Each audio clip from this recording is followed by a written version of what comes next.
Welcome to simple guide channel. আজকে আমরা joining into কমপ্লেক্সের জয়েন উইথ অ্যাডজেক্টিভ ও রিলেটিভ ক্লজ সেটি নিয়ে আলোচনা করব। এর আগের পার্টে আমি আলোচনা করেছিলাম যে জয়নিং ইনটু কমপ্লেক্স সেন্টেন্স মানে কমপ্লেক্স সেন্টেন্সের বৈশিষ্ট্য মোটামুটি তোমাকে জানতে হবে, এবং জয়নিং ইনটু কমপ্লেক্স সেন্টেন্স মানে বিভিন্ন ক্লজের ব্যবহার করতে হবে। এবং ক্লজের কথা বলতে গিয়ে ক্লজ কত ধরনের, মেন ক্লজ আর প্রিন্সিপাল ক্লজ, এবং সাব ক্লজ ও সাবঅর্ডিনেটিং ক্লজ। সাবঅর্ডিনেটিং ক্লজের আবার বিভিন্ন ভাগ, নাউন, অ্যাডজেক্টিভ, অ্যাডভার্ব, সেগুলো নিয়ে মোটামুটি বেসিক আলোচনা করেছিলাম। এবং কমপ্লেক্স সেন্টেন্সের একটা বৈশিষ্ট্য কী কী থাকতে পারে, কমপ্লেক্স সেন্টেন্সের কী কী পার্ট, সেটা নিয়ে আলোচনা করেছিলাম। এবং সেই পার্টে আমরা নাউন ক্লজ ব্যবহার করে কীভাবে সহজে জয়েনিং করতে পারি সেটা নিয়ে আলোচনা করেছিলাম। যারা দেখেন তারা অবশ্যই চ্যানেলের প্লেলিস্টে গিয়ে বা এই ভিডিওর আই বাটনে বা ডেসক্রিপশনে তোমরা পেয়ে যাবে, ভিডিওটি দেখে নিন। আজকে আমরা মূলত আলোচনা করব যে আমি জয়েনিং ইনটু কমপ্লেক্স, অর্থাৎ দুই বা ততোধিক বাক্যকে জয়েন করে আমি কমপ্লেক্স সেন্টেন্স করব, এবং সেটা করব কি অ্যাডজেক্টিভ ক্লজ ও রিলেটিভ ক্লজ ব্যবহার করে। তো দেখো, জয়েনিং মানে আমাকে বিভিন্ন কনজাংশনস বা বাইন্ডারের ব্যবহার করতে হবে, এবং অ্যাডজেক্টিভ ক্লজের ক্ষেত্রেও তার অন্যথা হবে না। এবার অ্যাডজেক্টিভ ক্লজটা বা কি সেটা সম্পর্কে আমরা জানি, এবং ধাপে ধাপে এক্সাম্পলসগুলো দেখি, তাহলে কিন্তু অনেকটাই ক্লিয়ার হয়ে যাবে। আর জয়েনিং কিন্তু বিদ্যালয়ের ছাত্রছাত্রী, কম্পিটিটিভ পরীক্ষার্থী সবার জন্য কিন্তু গুরুত্বপূর্ণ, এবং তোমার রাইটিং স্কিল ইমপ্রুভমেন্টের জন্য কিন্তু কমপ্লেক্স সেন্টেন্সের ব্যবহার অত্যন্ত গুরুত্বপূর্ণ। তো দেখো, তুমি বুঝতে পারবে তোমরা joining into complex sentence or synthesis, জয়েনিংকে আমরা সিনথেসিস বলি। তো অ্যাডজেক্টিভ ও রিলেটিভ ক্লজ ব্যবহার করে। অ্যাডজেক্টিভ নামটা থেকে বুঝতে পারছি যে অ্যাডজেক্টিভের মতো কাজ করে। কি বলছে? Adjective clause does the work of an adjective. Adjective clause অ্যাডজেক্টিভের কাজ করে। অ্যাডজেক্টিভসের কাজ কি বলছে? Modify a noun, pronoun or noun equivalent, অর্থাৎ নাউন নামপদ, প্রোনাউন সর্বনাম, এবং নাউন ইকুইভ্যালেন্ট নাউনের সমতুল, এগুলোকে কিন্তু মডিফাই করে। কেমন? সি ইজ ফ্যাট, সিটা সিকে মডিফাই করলো কেমন? ফ্যাট। আবার রমেন ইজ উইক, রমেন দুর্বল, রমেন কীরকম? উইক। তো এই যে উইক, ফ্যাট, বিউটিফুল, বিভিন্ন ধরনের আমরা তো দেখেছি যে তোমার হচ্ছে অ্যাডজেক্টিভগুলো সংখ্যা, পরিমাণ, দোষ, গুণ, এগুলো সব বিশেষিত করে।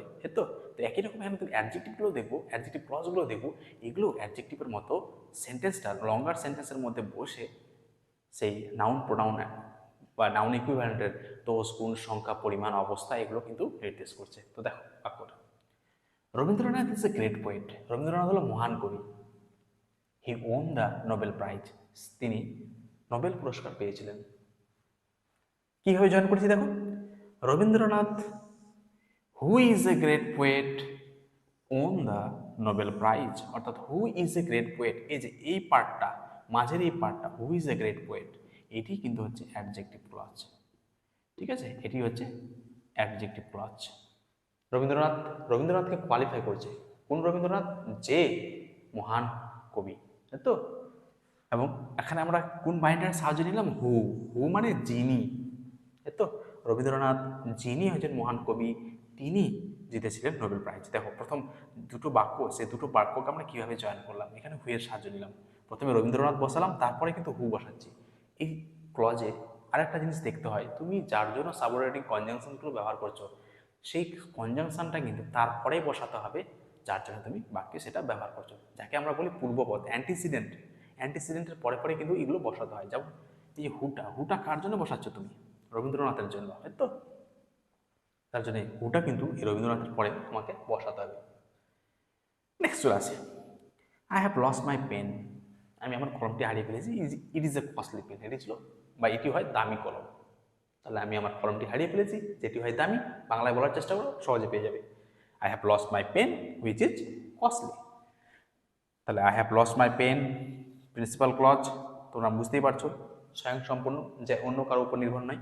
কিন্তু পরে হুইচ ইজ কস্টলি, এই সাব ক্লজটা, এটা কিন্তু অ্যাডজেক্টিভ ক্লজ। তো এই অ্যাডজেক্টিভের মতো মডিফাই করছে পেনটাকে, এই পেন নামটাকে। কোন কলমটি? যেটি হয় দামি। ঠিক আছে, তো এখানে আমরা কার সাহায্য নিলাম? হুইচ। হুইচের অর্থ কি হলো? যেটি। এখানে হু ব্যবহার করেছিলাম, যার অর্থ কি ছিল? যিনি। নিচে আমি লিখে দিয়েছি সাবঅর্ডিনেটিং কনজাংশনসগুলো, ক্লজের সেন্টেন্সগুলোকে দেখে নিই, তারপর বলছি। তো এই দুটো সেন্টেন্স দেখলাম আমি, প্রথমটাতে হু, পরেরটাতে হুইচ ব্যবহার করে কিন্তু আমরা সহজেই joining into complex sentence adjective clause ব্যবহার করে দিতে পারলাম। তো অ্যাডজেক্টিভ ক্লজে পার্টিকুলারলি কি কি বাইন্ডার্স বা কনজাংশনস ব্যবহার হয় এখানে আমি লিস্ট দিয়ে দিচ্ছি, এটা ভালো করে কিন্তু তোমাদেরকে জানতে হবে এবং এর অর্থ বোঝার চেষ্টা করতে হবে। অনেক সময় ছেলেমেয়েরা এগুলোর অর্থ ভালো করে বোঝার চেষ্টা করে না, বুঝতে চায় না এবং জাম্প করে শুধু উদাহরণ, শুধু এক্সাম্পলস দেখলে হবে না। তোমার মধ্যে যদি সাবঅর্ডিনেটিং কনজাংশনসগুলো কোন ক্লজে কী কী ব্যবহার হয় এবং সেই সাবঅর্ডিনেটিং কনজাংশনসগুলো যে নিজস্ব অর্থ রয়েছে, অর্থ অনুযায়ী তো তারা বাক্যে বসবে। হুইচ যেটি হবে না হু যিনি হবে, সেটা তো অর্থটা তোমাকে জানতে হবে। তো সেই অর্থগুলো আমি লিখে দিচ্ছি, দেখো। হু, যে, যিনি, যারা, অর্থাৎ একই সাথে সিঙ্গুলার প্লুরাল সব জায়গাতে কিন্তু আমরা হু ব্যবহার করতে পারি এবং এটা দেখে বুঝতে পারছো যে এটা ব্যক্তির ক্ষেত্রে, মানুষের ক্ষেত্রে আমরা ব্যবহার করবো। নেক্সট কি রয়েছে, দ্যাট, হুইচ, হোয়াট, সব জায়গা একই জায়গায় আমরা বসাতে পারি। দ্যাট, হুইচ, হোয়াট বস্তুর ক্ষেত্রে, সাধারণত বস্তু বা ইতর প্রাণীর ক্ষেত্রে এগুলো বসায় কখন, বস্তু বা ইতর প্রাণী, ঠিক আছে। আর হুটা কিন্তু যিনি, যারা, বুঝতে পারছো মানুষ। তাহলে কি হচ্ছে, যে, যা, যেটি, যেগুলি, এগুলো হচ্ছে দ্যাট, হুইচ, হোয়াট। নেক্সট হুম, হুম মানে হচ্ছে যাকে বা যাদেরকে। নেক্সট হুজ, যার বা যাদের। নেক্সট হোয়েন, হোয়েন মানে কি হচ্ছে কখন, যখন। হোয়ার, হোয়ার মানে কি কোথায়, সেখানে, যেখানে। নেক্সট হোয়াই, হোয়াই মানে কি হচ্ছে কেন। হাউ, হাউ কি হচ্ছে কিভাবে, যেভাবে। তো এই যে সাবঅর্ডিনেটিং কনজাংশনস, যে লিস্ট পুরোটাই দিয়ে দিলাম, এগুলো তোমরা খাতায় লিখে নেবে। এছাড়া তোমাদের একটু গ্রামার বইও রয়েছে, তো আমি আমার মতো করে এখানে লিখে দিচ্ছি, এক কাটটা পড়েছি যাতে তোমাদের বুঝতে সুবিধা হয় যে অ্যাডজেক্টিভ ক্লজ বা রিলেটিভ ক্লজ আমি ব্যবহার করব। তো সেক্ষেত্রে আমাকে কী কী বাইন্ডার্স ভালো করে জানতে হবে, পুরো লিস্ট এখানে দিয়ে দেওয়া হলো বাংলা অর্থ অনুযায়ী। এগুলো তোমাদের কিন্তু ভালোভাবে বুঝতে হবে এবং আরও কতগুলো এক্সাম্পলস আমরা এখন করব, তাহলে তোমরা বুঝতে পারবে যে এই সাবঅর্ডিনেটিং কনজাংশনসগুলো বা বাইন্ডার্সগুলো ব্যবহার করে কীভাবে আমরা দুই বা ততোধিক বাক্যকে জয়েন করে একটি সেন্টেন্স নিয়ে যাচ্ছি এবং সেটা অ্যাডজেক্টিভ ক্লজে। তো ঠিক আছে, ভিডিওটি দেখতে হবে। The car is costly, it should be driven carefully. অর্থাৎ গাড়িটি হয় দামি এবং এটিকে যত্ন সহকারে চালানো করা উচিত। তাহলে গাড়িটি যেটি হয় দামি, যত্ন সহকারে চালানো উচিত। তাহলে আমরা কি করবো এখানে, তোমরা লিখে নিয়েছো নিশ্চয়ই আশা করি সাবঅর্ডিনেট কনজাংশনসগুলো অ্যাডজেক্টিভ ক্লজের। The car which is costly, তারপরে কি দেবো, শুড বি ড্রিভেন কেয়ারফুলি। দেখো কি করলাম, দ্য কার, এই হুইচটা কার জন্য বসাতে গেলাম, দ্য কারের জন্য, ঠিক আছে। এবং এই বাক্যটার মধ্যে হুইচ ইজ কস্টলি এই অংশটি কিন্তু হলো adjective clause or relative clause, ঠিক আছে।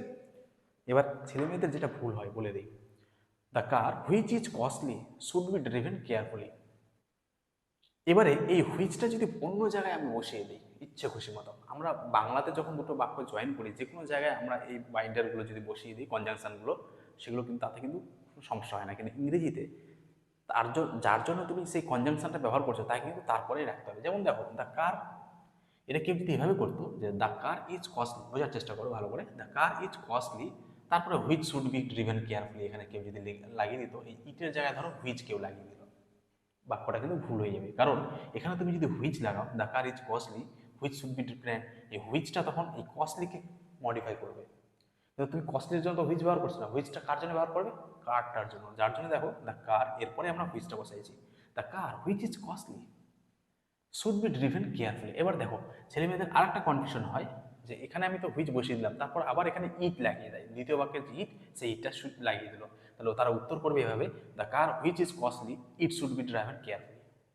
না, সেটা কিন্তু আমরা দিতে পারবো না, কারণ আমরা অলরেডি এই দ্য কারের জন্য আমরা হুইচ এখানে ব্যবহার করেছি, তো হুইচ এই বাইন্ডারটা কিন্তু ব্যবহার করেছি, সাবঅর্ডিনেটিং কনজাংশনসটা ব্যবহার করেছি, যার জন্য কিন্তু আমরা ওখানে আর দিতে পারবো না ইটটা, ঠিক আছে। নেক্সট দেখো, সি উইল কাম হিয়ার, সে এখানে আসবে। I do not know the time of her coming, আমি তার আসার সময় জানি না। তাহলে আমি জানি না সে কখন আসবে, তো বা আমি তার সময় জানি না কখন সে আসবে। দেখো এই যে 4, 5, হ্যাঁ 6, বিশেষত 4 এবং 6 এগুলো কিন্তু নাউন ক্লজের সাথে কনফিউশন হয়ে যাওয়ার সম্ভাবনা আছে। Same binder, same subordinating conjunctions অ্যাডজেক্টিভেও ব্যবহার হয়, নাউন ক্লজেও ব্যবহার হয়। তোমরা নিশ্চয়ই দেখেছো, লিস্টটা দেখে হয়তো বুঝতে পেরেছো। তো সেই কনফিউশনটা কীভাবে দূর করবে আমি বলে দিচ্ছি, দেখো। She will come here, I do not know the time of her coming. তাহলে I do not know the time when she will come here, ঠিক আছে। এই দেখো when she will come here, এটা কিন্তু এখানে অ্যাডজেক্টিভ ক্লজ, ঠিক আছে, অ্যাডজেক্টিভ ক্লজ। এবং এই হোয়েনটা, এই বাইন্ডারটা কাকে মডিফাই করলো? টাইমকে। কোন সময়টা জানি না, যখন সে আসবে বা কখন সে আসবে সেটা জানি না। আই ডু নট নো, আমি জানি না when she will come here, কখন সে আসবে, ঠিক আছে। এবারে এই সেন্টেন্সটা ভালো করে খেয়াল করো, I do not know the time when she will come here. এবারে এখানে যদি এই টাইমটা, দ্য টাইমটা আমি যদি ঢেকে দিই, হ্যাঁ, টাইমটা যদি বাদ দিই, তাহলে বাক্যটা দ্বারা I do not know when she will come here, আমি জানি না কখন সে আসবে, তাহলে কিন্তু এখানে আবার সেটা কী হবে? নাউন ক্লজ হয়ে যাবে। খেয়াল করে দেখো, এই দ্য টাইমটা যদি এখান থেকে আমি সরিয়ে দিই, তাহলে কিন্তু সেটা আবার নাউন ক্লজ হয়ে যাচ্ছে। কারণ নাউন ক্লজে আমরা হোয়েন ব্যবহার করি, হ্যাঁ, আই ডু নট নো, আমি জানি না, when she will come, I do not know main clause, আর হোয়েন সি উইল কাম এটা হচ্ছে কি? Subordinate clause. তো খেয়াল রাখবে যে যখন তুমি সেটা অ্যাডজেক্টিভ ক্লজ করবে, তখন যার জন্য বসাচ্ছ সেই অ্যান্টিসিডেন্ট পূর্বপদটা কিন্তু তোমাকে বসাতে হবে, আর নাউন ক্লজের সাধারণত এই পূর্বপদগুলো থাকে না। তো আই ডু নট নো, আমরা কি বসেছিলাম? দ্য টাইম এখানে বসানো ছিল, তো I do not know the time when she will come here. Next part চলে যাই, that is the hostel I spend year 5 years. এই হলো হোস্টেলটি, এখানে আমি 5 বছর কাটিয়েছিলাম। তাহলে কি করবো আমরা?